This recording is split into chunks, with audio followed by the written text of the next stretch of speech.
the word of the Lord.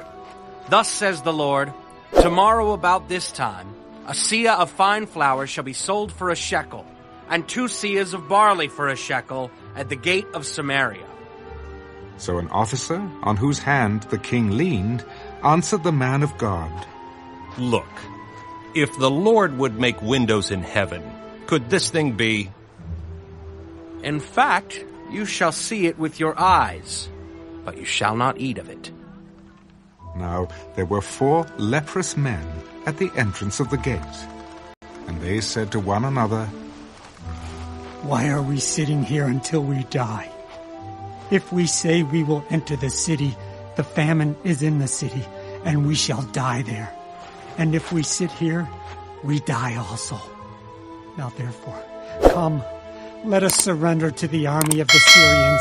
If they keep us alive, we shall live. And if they kill us, we shall only die. And they rose at twilight to go to the camp of the Syrians. And when they had come to the outskirts of the Syrian camp, to their surprise, no one was there. For the Lord had caused the army of the Syrians to hear the noise of chariots and the noise of horses, the noise of a great army. So they said to one another, Look, the king of Israel has hired against us the kings of the Hittites and the kings of the Egyptians to attack us.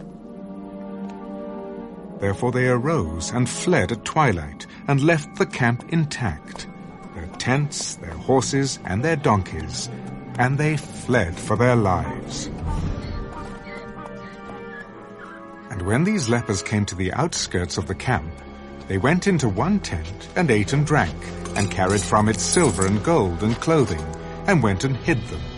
Then they came back and entered another tent, and carried some from there also, and went and hid it.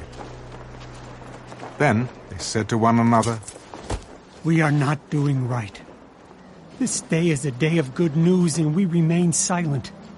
If we wait until morning light, some punishment will come upon us. Now therefore, come, let us go and tell the king's household. So they went and called to the gatekeepers of the city and told them, We went to the Syrian camp, and surprisingly no one was there. Not a human sound, only horses and donkeys tied, and the tents intact.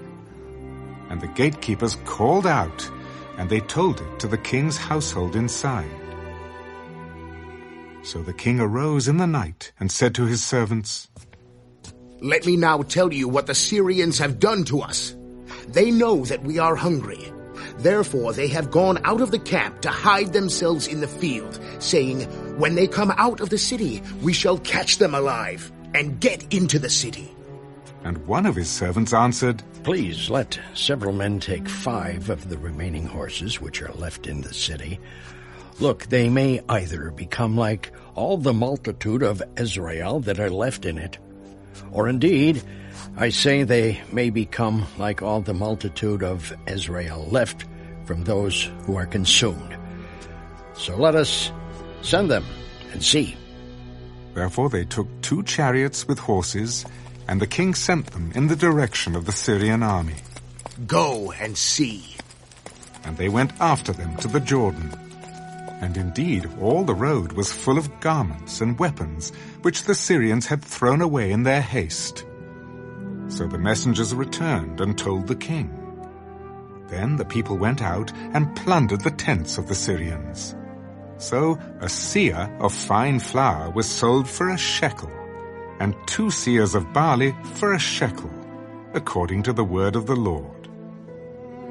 Now the king had appointed the officer on whose hand he leaned to have charge of the gate.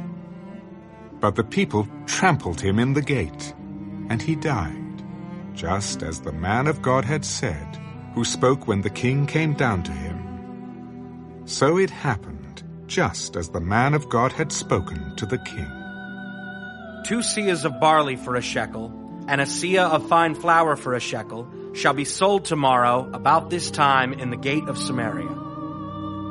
Then that officer had answered the man of God, Now look, If the Lord would make windows in heaven, could such a thing be?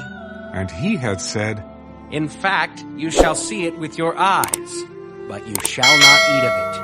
and so it happened to him. For the people trampled him in the gate, and he died.